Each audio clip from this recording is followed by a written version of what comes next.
everybody, Matt Brown here. Dude, Smells Like Teen Spirit, the full song for this lesson. So let's look at the song. Alright, so this main riff, I'll just play this at tempo, and then we'll talk about it.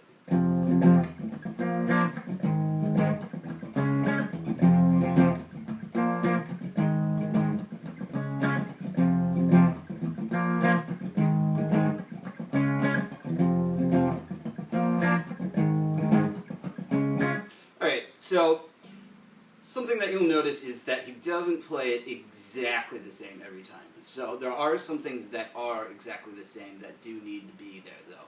Like beat 1 is always a dotted 8th note, followed by a 16th note.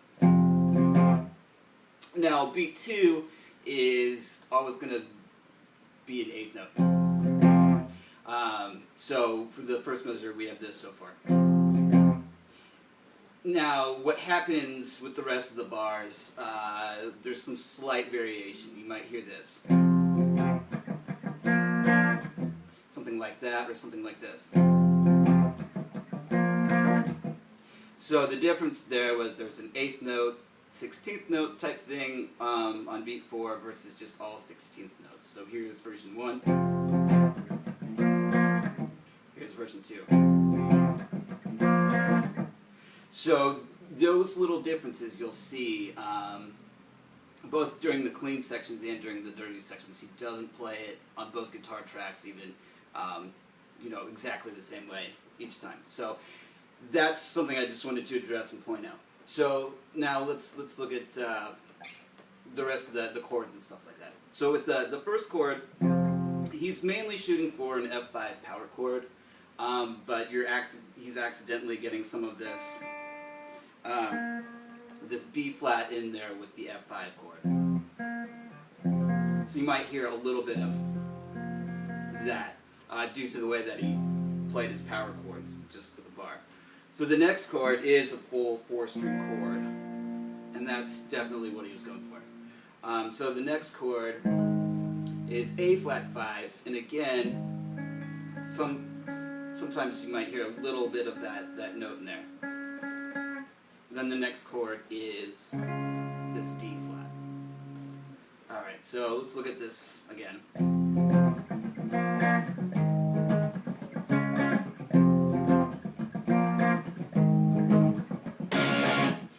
So where does the distortion come in? That's another thing to think about and talk about. It comes in on the 4th beat. So it's just that 4th beat, not the little clickities that happen before it as well, but just that 4th beat. So really that's all there is to this riff. I'll do it slow and I'll do it all clean, so maybe you can hopefully better hear what's going on.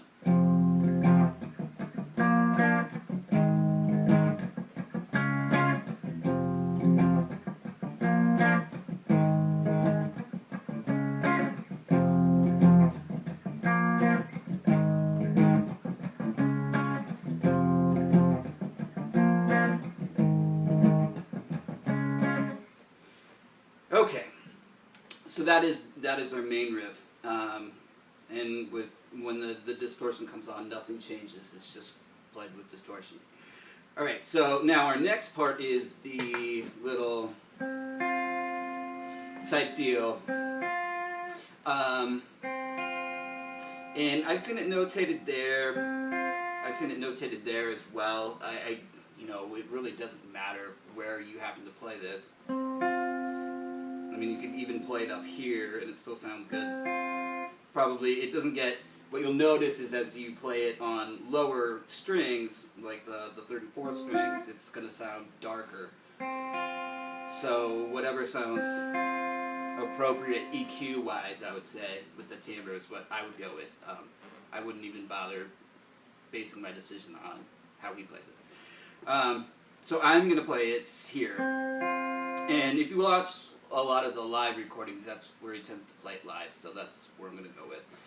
So all this is a C and an F note, and we want to let them ring together with a chorus effect. So 1.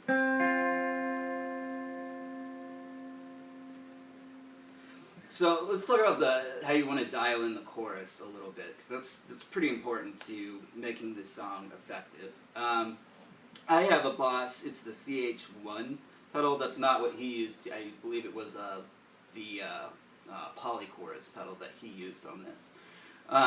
But most chorus pedals, you're going to see the same knobs or settings. So you're going to see like some sort of effects level, usually like a rate knob, which controls like the rate of how fast you're hearing those wavering copies passing by each other. And then mine has a depth knob. So for this, I have the effects level at like, I guess it's like 9 o'clock, so it's not too intense. You can probably get away with turning it up a little bit more. So now it's about at 10 o'clock. And the EQ knob on my pedal it's right at 12 o'clock, so like a kind of flat EQ. Then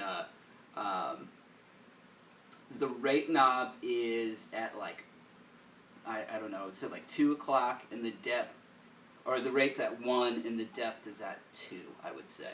So, and that'll get you generally this sound.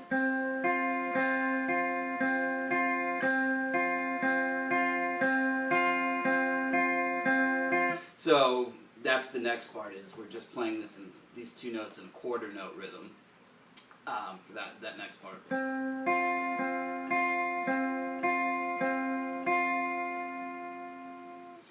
And so that functions as our pre-chorus part. Pretty much the bass line is the same for this whole song. We just have for the verse and pre-chorus, and then the chorus, it goes to the kind of rhythm that the guitar is doing. So that brings us around to the chorus, which is the main riff that we've already talked about. And there's only two other parts to this entire song. We've got I'll call it the post-chorus, and we've got the solos. Here's the post-chorus.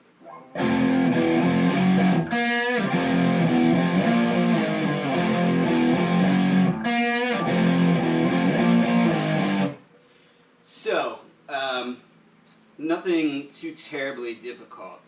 I'll play this clean a little bit slowly, more slowly.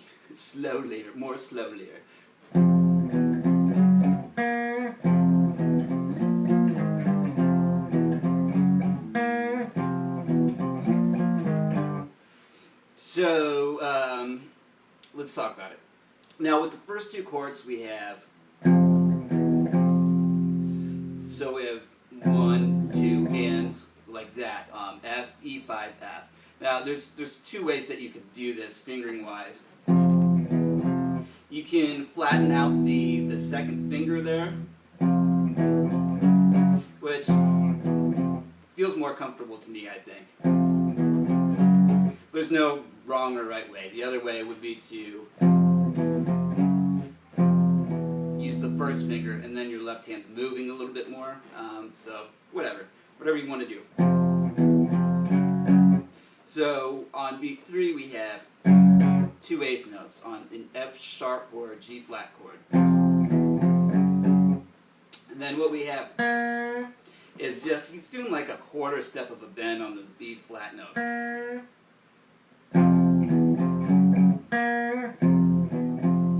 Then the next part is, so 3 and 4 and.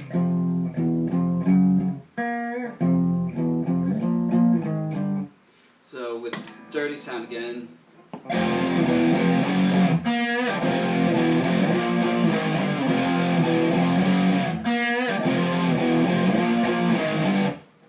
Alright, so then we've got a verse, a pre-chorus, a chorus, and then the post-chorus, the solo, and then the verse, chorus, and ending. So we've gone through everything so far. Now, if you want to learn the solo, I did the solo in a separate lesson in the just the iconic guitar solos playlist. You can find it there on my channel. So if anybody has more questions, feel free to email, or if you want the tabs and notation to this, my transcription, I'll send that to you as well.